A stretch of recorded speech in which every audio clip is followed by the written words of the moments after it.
everybody! Hello! We are on a sleepy Saturday afternoon, and today we figured it would be a great thing to talk about what a lot of people talk about when they're a little bit sleepy. I want to go this way. To the west. Right. To the right. This is important. TV shows. La tele. Now, you might have noticed, if you've ever done this with a significant other, with a friend, with a family member, one of the most challenging things in the world, one of the most enlightening things in the world, I think, is picking out a TV series. Oh man, it can be tough. And this has been a new adventure for us since we got married, of like, what TV show do we watch? And like, you know, you can't be haphazard. It wasn't like when we were dating. We have to have a system.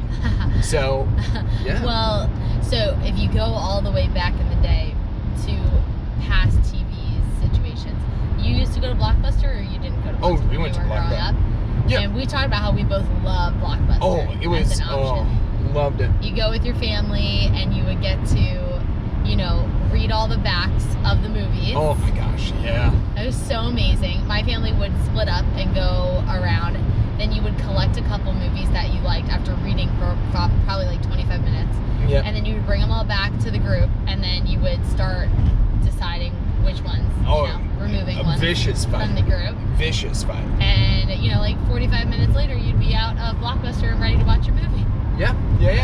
It was half the fun of the vacation, or the trip. The trip, so fun. So then, now that brings us to modern day, which is so different in life, which we have the options of, so in our house we have Amazon Prime, which is through my mom's account or your parents. I think it's my parents' Your parents' account. Yep. And then we have Netflix through us. Hulu through us. Disney Prime through my brother Liam. Yep. And that's it. And that's it. We don't have regular TV. No regular TV. I mean, how could you need it with all of this? Yeah, we can't even watch. We don't have enough time to do the damage that we need to right here. But yeah, so our big thing is, how do we pick out what to watch? What was our first series that we watched through? It was once we were married. Yeah, it was How I Met Your Mother. Right? How I Met Your Mother. Yes, of course. Yeah, I think so. Because before that, so we dated for a year and then we were engaged for less than a year. So during those times, we never watched a series together. No, we just didn't have enough time. And I feel like at that time, it was like, especially when we were engaged, it was like, we have so many other things to do. Yeah, even when we were dating, I mean, we were learning so much about each other and like we were trying to do different things. So we really didn't have time to watch TV. I think maybe we watched a couple movies over time. Yeah, we watched. Often with other people, though. I don't even remember, I think like maybe 2 times we watched a movie without other people. That's reasonable. Maybe 1 time when we were dating. Because it was usually with other people. Yeah, well, we were always at your parents' house. Yeah. So I don't think, so all of a sudden when we were married, we realized, we actually, could watch a series together, because I had always watched series with my brother primarily, and then with different people at home maybe, and you would watch your series by yourselves. Yeah, when I was living by myself. When you were living by yourself. So now we had to see how we could integrate both of our interests, which we do have pretty different tastes. True, but we've done, in some ways. I think we've done really well with this, though. We have. So we started with How I Met Your Mother, which because that was your most favorite show of all time. I love How I Met Your Mother. It was just this wonderful thing, and like I quote it so often. So when Gabby heard it all, it was just wonderful. It was like a whole new world. Oh my gosh, it was wild. We're watching it, and so many times I heard a line, and I looked at Adam. I was like, wait a minute, you always say that line. Is that why you say that line? And he would be like already like smiling and laughing. Yeah. Like so proud of the line that was being said on the movie, like the TV. Like owned the line. And I was like, oh my gosh, I'm learning so much about you now. It was also kind of relieving because there are some things that Adam says relatively frequently. And I was a little worried that this was him. But then I watched the show and I realized, Barney says that. Oh, Barney, he's so quotable. Thank goodness this wasn't actually generated by you in your brain. I'm a little worried about this now. I didn't know that. I learned a lot from that show. It's a phenomenal show. That was a great kickoff. Oh, I loved it. And it was also fun because I had never seen it at all. Oh, yeah. And Adam loves rewatching it, so that was no problem. It was kind of fun. Then we hit New Girl, right? Oh, New Girl was so fun. That was your genius, and that was such a great choice, Gabby. Like, that was just... You had not seen New Girl. I think, when we were dating, I think we had talked about starting a series and we'd watched episode 1 together. Oh, wow, you're right. And it was like, I remember that was okay, but then when we picked up episode 2, it was phenomenal. Yeah. It was you made such a great choice with it. Like, it was beyond enjoyable. Because I had loved New Girl and I watched it in real time. Yeah. And then, so we watched the season together. But there were still episodes that I hadn't seen because, you missed them. And that was just like, the good thing about New Girl was we could turn that on and we would be laughing like with a cramp in our belly. Oh yeah, that was like every night, which was great, and I would kind of love that again. That was pretty. I could rewatch New Girl. Yeah. You want to rewatch New Girl? I don't know. I love watching new shows. Yeah. You're good. So there's another thing about Adam that I've learned. He does not mind rewatching TV. No. Well, I like imbibing the characters. I like knowing what's going on. You like to really know it. Yeah, I really want to experience this, and I feel like I get to know people. It's just like, you have this in conversation with the person again and again. So why not this? See, I can't handle that. I like to watch new things. I mean, I'm not anti new things at all, but it's like, sometimes you want to really get to know it, because then the second time through, you get all the details of the series. You learn the fun parts of it. That's great that you like that. Yeah, it is. But recently, we started, we also just completed an incredible series. We were watching Psych, which both of us have seen. I've watched through the series. I think, Gabby, you've seen most of Psych. I've seen most of it. I think I've missed some. But what we were seeing with Psych is it wasn't as quite enjoyable to watch through. Because when we were watching through a season, we might watch 2 episodes a night, and then another night of the week watch 2 episodes. So Psych we weren't really feeling it for that. So no, then it's a lot of work. Yeah, so then we saw Downton Abbey. I saw probably the first 3 seasons when I was home over breaks from college and seminary. So I already knew it, and I actually really liked it. I just had not finished it because, my parents had, and I didn't. But Gabby saw it, and when she asked, I think you asked a question about it, I'm like, I know she will like this. It just popped up on our screen, one of the advertisements. Yeah. And I thought that you knew about it, so I asked, and you were like, wait a minute, you would really love it. I was like, I don't know, it looks boring and kind of slow, and we just decided randomly that night, we're like, you know what? Whatever, it doesn't hurt us. Let's just watch an episode, see if we like it. Yep. So we were a little bored with Psych, as much as we love Psych. Yeah. And, oh my gosh, it was so much fun. And you described it as a very, subtle, slow show. Yeah. But you're okay with it being slow because there's, you're so enwrapped in, the day-to-day life. Yeah. They just do it really well. It's so crazy because, something, so silly could be happening in it. But maybe it's just because it's such a different world, you don't get bored with it. Maybe, yeah, because you're in a different era and everything. They really build that. The other thing that was interesting was, I think, because we've so far watched comedies together. Yeah, so that was our first drama. That was our first drama. Yeah. And also the first drama I've watched in a very long time, because I haven't watched dramas in a long time. I don't know. The last time I think it was I tried watching a drama, I had to turn it off. I was so depressed. Exactly. Yeah. Yeah. So, I think for a while I've been not in the right temperament to deal with a drama show. That's fair. You have to be in the right. Yeah. You got to be in a good place for a drama, I think. You do. So, talk to me about Downton Abbey. What was your favorite character? Oh man, my favorite character. Or favorite character and character you most identify with. My favorite character, I am going to go with Mrs. Hughes. Oh, I love Mrs. Hughes. Yes. Mrs. Hughes is the housekeeper. Yep. And she is just a straight boss. She is awesome. Wonderful. She is so cool. She helps people. She's a very modern thinker in that time, for sure. Yeah. Definitely an out-of-the-box thinker. Extremely hard worker. Oh, yeah. Very, appropriate and everything like that. So not, modern in the way that she, disrespects people or anything. Yeah. She respects her position and the order of things. But she also, helped, spoiler alerts, obviously, she helped, a woman who had gotten pregnant out of wedlock. And, she does all these different things to really help people despite, the social customs. Yep. And she's really independent, too. Super independent. Yeah, she needs no man. No, and she's got good girlfriends, too, which I really liked about her. Yeah, she's got a team. She's got a squad. Because, you always got to be wary of those girls who don't have girlfriends. Well, but in a sense, she's also a little bit above everybody too, though. Because she's in charge of all the ladies in the household. She is in charge of all the ladies, but she's relatable. She goes between taking care of them to also being like a confidant. Yeah, so I very think she much. also has good friends. She plays her role to a T, and I don't know who the actress is, but Me either. I mean, I don't know if that's what it was really like, but nailed it to the core. Yeah, she did. And she works obviously for this very fancy family, but I love that like she cares for them, but she's not like in all of them. No, like, they're normal people, and she's like, my life is just as important as their life. Like I'm not confused by the social hierarchy or whatever.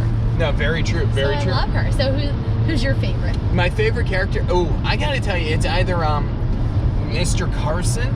Yeah. Or Isabel. Isabel. Wait, is it not? Oh, Mrs. Crawley? No, not Mrs. Crawley. Violet. Then sorry. Oh, I love Granny. Oh. Yeah, I love the Dowager. The Dowager. I love both of them because they're That's true. Probably the most sarcastic out of everybody. Absolutely. And they just, I love it. Like the grandma, I love her sarcasm. I love her wit.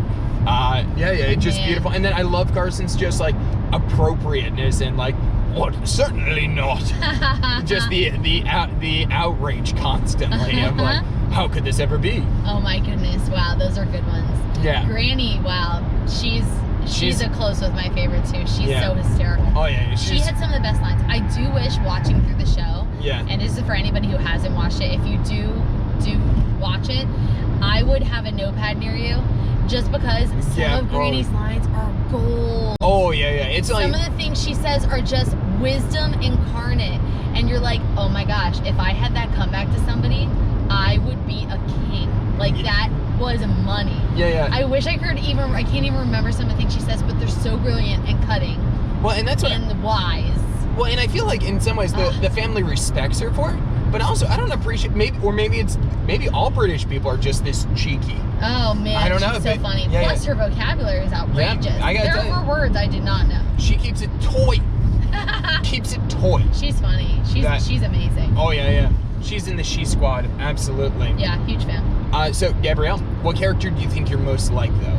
Who do you identify with? I think I know who you identify with. Maybe I identify with Sybil? That's what I was gonna say. Wow, really? Yeah, absolutely. Really? Yeah, because like you're way too much of like a like you do definitely like you love pretty high society things. There's no question. Yeah, pretty. Yeah, you love pretty things. I do. And it's wonderful, but you're also not like enamored by them to like crippling effect. Though. No. You're very much like you want to be busy, you want to have a purpose to what you're doing, and like you're very motivated. You're also like good with like, hey, why do we do that? Why do we do that? Like flouting conventions in some ways, like but in a very appropriate way. Thank you, sir. I like it. Yeah. You're not like a screw you to society type of gal, but you're also like this is just because we haven't done this that way doesn't mean we shouldn't do that type of way. Ask some questions. Yeah. Like take kick butt, take names type of gal. Aw, thanks. I love it. Yeah, I mean there are qualities about Sybil that maybe not, but I do think for the majority, I think she's pretty kind. She definitely loves her family. She's pretty down to earth. I think so. I think Sybil would be the one. Who do you think you're most like? Oh, I feel pretty strongly Tom Branson. Yes! Oh my gosh. And for those of you who haven't watched Downton Abbey, this is hysterical because it is Sybil's husband, actually. Sybil and Tom get married. Yeah, they do. And you are Tom. Tom is actually perfect for you. I thought you disagreed with Tom a little while ago. No, I don't. Why did I disagree with Tom? I thought you were more resistant to the idea of me feeling Tom. Well, Tom has undergone a lot of development, so it might have depended on when you said Tom. That's fair. Now we've watched the entire series, and so now that we've seen all of his development, I feel a lot more positive about it. That's there fair. were times where Tom was a little weaker, and that's where I would not agree that he was like you. Because when he had those character weaknesses, like he was just like a little weak in himself, I wouldn't agree that that's like you, but he grew to be very strong. Very like knowing himself, self-aware, and also like I like how Tom will take risks. That's where I think you and Tom are a lot like. Like he'll take risks like both with people, like with the family, and also with other things because he's really researched it, thought about it, and he makes his independent decisions. Yeah. But he does thought out, calculated risks. He's a smart dude, and also I like he identifies with the proletariat. Of course, he would love that. I always love the identification with the proletariat. So yes. Yeah, definitely. no, I'm a big fan. So, key question in all this is, I lost my maps. There it is. Anyway, what do you think about how the series wrapped up? Not the movie, but the series. I love how the series wrapped up. Yeah. Movie I wasn't a fan of. You didn't like the movie? I mean, I didn't think it was anywhere near as good as the TV show, but I still love the movie. I enjoyed the movie. I could have done without the movie, honestly. Wow, bold move. Would you want, if they came out with another, would you go see it? See, what I wanted with the movie was for them to do it way down the line. Oh, I got you. That's what I expected with the movie. I thought we were going to come in and all the characters were like 20 years older. And I thought that would have been way cooler. Oh, but Grandma would have been dead. I know, and that's the only bummer because I love Granny. Yeah, yeah. But it would have been cool to see like the house staff now. Like, what are they doing? Are they in America now? Are they still? I get you. You know, that would have been a very cool. Even though you would have maybe lost some of the older staff who I love, it would have been more interesting to me than just going a couple of years in the future because I didn't expect anything to change in their lives a couple of years down the line. You see, what I liked about it is that it keeps it open that they can make more sequels and movies. Well, that is cool. Because do you think they will? I hope they do. Because if you think, like, hey, it's close enough down the timeline that it's only a jump ahead. So, like, you could jump, like, I think it was, like, 3 or 4 years probably afterwards. Yeah. But you could keep these small jumps. So that way it's, like, and you could progress it. Yeah, yeah. But if you do 20 years, then it's, like, you're almost starting a whole new thing. No, you're right. And that is cool because it has opened it up so that they could, like, really have another movie, which I would definitely be excited to see. Oh, I mean, I would still, like, it's kind of like Star Wars. Even if the other one was lesser, you got to go see it. Like I got to see Star Wars soon now. You have to. What I do have to say is, although I've not been a fan of Edith in most of this, I loved when they announced that when she was going to get married. And these are all spoilers, so if you haven't seen her or you care, or you're so sorry, that she was marrying the guy Bertie, who would be like one of the highest-ranking nobles apparently in the country. So great. And everybody, but who was just the land agent before him. And then all of a sudden, it turns out because his cousin died, like, you know, nobody thought he would because the cousin was young, like 39. So it was like, okay, cousin's gonna have kids, kind of move along there, and then he kicks the bucket, and Edith now is all of a sudden engaged to like one of the things, and she was gonna outrank her older sister who detested Mary. So, and it was, everybody was just sitting there laughing, and the sister's just staring like, what? She said something, and then someone said, oh, be careful, Mary, or people will think you're jealous. We wouldn't want that. Yeah, yeah. It was. I love it. It was phenomenal. It was so fun. Yeah, and it was like, I felt it was great because Edith she went under a lot of crap in that story, and she had a rough time of it. Rough years. They definitely, we had good laughs because of some of that witty banter, and I definitely cried a fair amount. Yeah. This provoked Gabby's emotions in a lot of real ways. Brought a lot of the emotion. So, do you have a moment that stood out, perhaps? Oh gosh, I don't want to become emotional. I know mine. I absolutely know my moment. I know your moment. You hate my moment. No, I don't hate it. It's just you're looking down on me. It's absurd. That it was when Isis the dog died, and Robert brought her into the bed to spend the night as she was about to pass, and it was one of the saddest and most beautiful scenes in the entire series. It was not. There are so many more sad scenes. That provoked me to emotions unheard of. Because it's like, you know, you love dogs, and like, yeah, it's beautiful. It was sweet. And if you love dogs, you get it. You get it. You know what's up. So that was our experience, and now we have to choose a new show. So if you could help us, give us some ideas, please. Yeah. So in the comment section, we would love series that we should go through of any genre. I'm feeling laughter though. Yeah, we could probably use laughter, but if you got a good drama, we'll put it on the docket. We'll consider it. We're gonna crowdsource. So please do that in the comments below. Make them clean. Clean is good. Don't forget to review us though, and not going to give you a number that you should, but it's not 1, 2, 3, or 4. Love ya. Thanks, guys. Peace. Bye.